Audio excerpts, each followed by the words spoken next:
Hi everyone, my name is Greg Hudson. I'm the Youth Engagement Coordinator at the Central Baltimore Partnership, and welcome to my kitchen.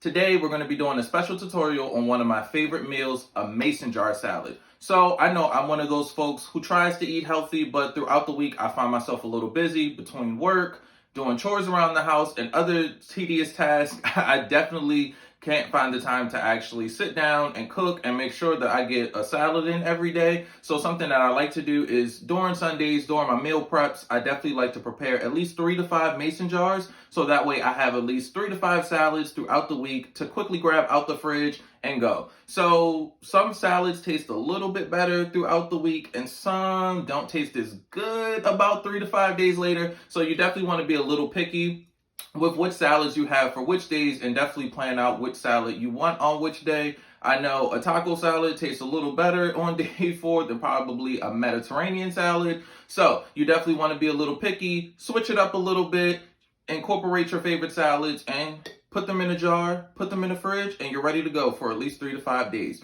So today I'm going to be providing 2 protein options. One is chicken breast, and the second one is going to incorporate black beans. So feel free to play around with your favorite salads. You can do fruits, nuts, different types of veggies, any type of salad that you like. Just prepare it, put it in a mason jar, and you're ready to go for at least 3 to 5 days. Okay. Now that our hands are properly washed, we're going to start off with cutting the meat. So I take a few pieces of cut up chicken breast and I'm just going to dice it up into smaller pieces so that way it's easier to cook and also it's easier to just put in the mason jar.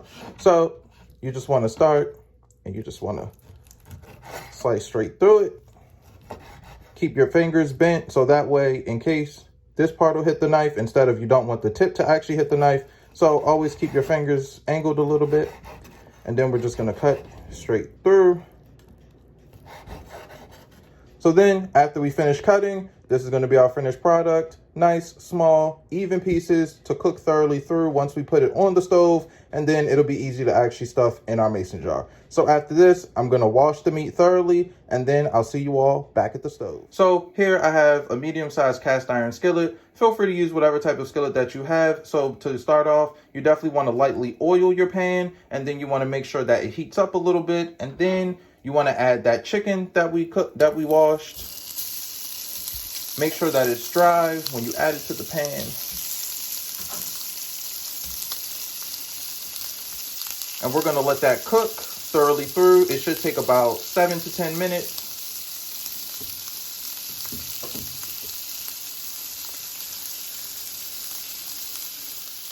So we're going to lightly season our diced pieces of chicken. I like to use Lowry seasoned salt, 25% less sodium. Definitely want to make sure that you can cut sodium content at any point possible. So we're just going to add a little sprinkle of that. And then we're also going to add a little bit of ground black pepper. Then we're just going to mix it. Make sure that each piece gets a bit of seasoning.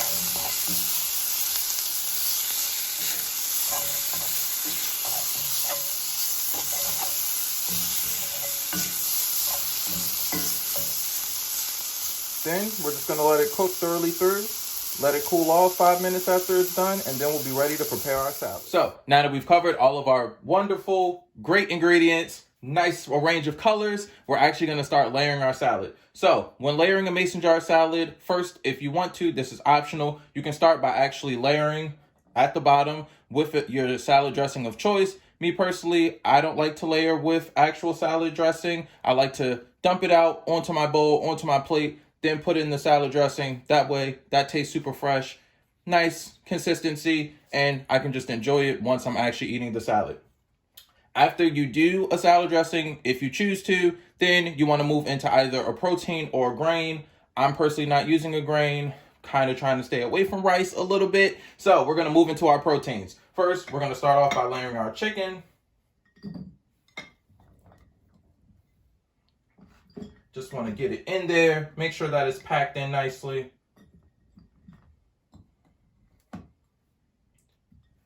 Then for the second one, we're going to take our black beans.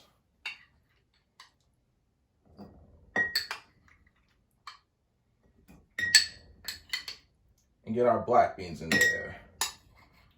So if you do add a salad dressing, you do want to start off with your protein or an actual grain, just because they're pretty water resistant. So since we're preparing mason jar salads and we want them to sit in the fridge, we want to make sure that the ingredients that are the most water resistant sit as close to the liquid as possible, and those that are a lot less water resistant sit at the top, so that way they won't deteriorate as fast. So we're going to start off with our carrots. Make sure that they're layered. Want to make sure that they're layered nicely on top of our proteins. Want to get them in both, in the jar with the black beans and the jar with the chicken. And feel free to use however much you like. If you're a big carrot fan, fill it up with the carrots. If you don't like carrots that much, but you're trying to get used to eating them, use as little as possible. But definitely want to make sure that in there. Next, we're going to move on to the broccoli, which again is another hard vegetable. It has a nice consistency for water resistance, and it's not going to deteriorate as fast. So I'm going to just put a few pieces of broccoli florets in there. The broccoli florets tend to be bigger. They don't smush down as easily. So definitely want to push them down a bit as you're layering them in there.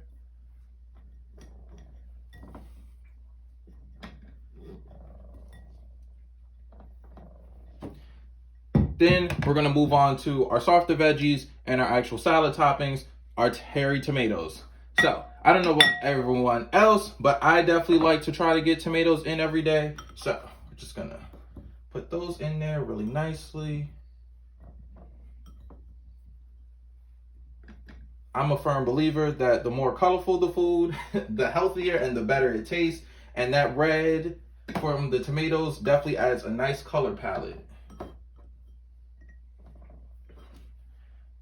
And then lastly, we're at the end. So this is the part where you put in your leafy greens. So we're going to take that kale and spinach mix, and we're going to put it straight on top and kind of smush it down. Something nice about the leafy greens, it's the easiest to actually smush. So you can put as much in there as you want.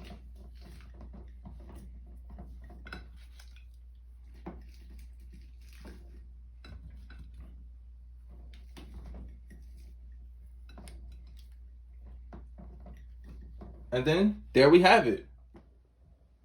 Thank you so much for joining me for this mason jar salad tutorial. I don't know about you all, but this salad looks delicious, and I'm probably going to eat this right after, and it's probably not going to make it to the fridge. But make sure that you join us again next week for our next chef, who has a really special surprise for you all and is going to teach you another amazing recipe. And definitely make sure that you continue to keep track of our series as CBP produces more videos through our Glow initiative, and make sure that as many community chefs as possible along the Greenmount corridor can bring amazing recipes to residents and share with you all a few tips on how to eat a bit healthier. Thank you.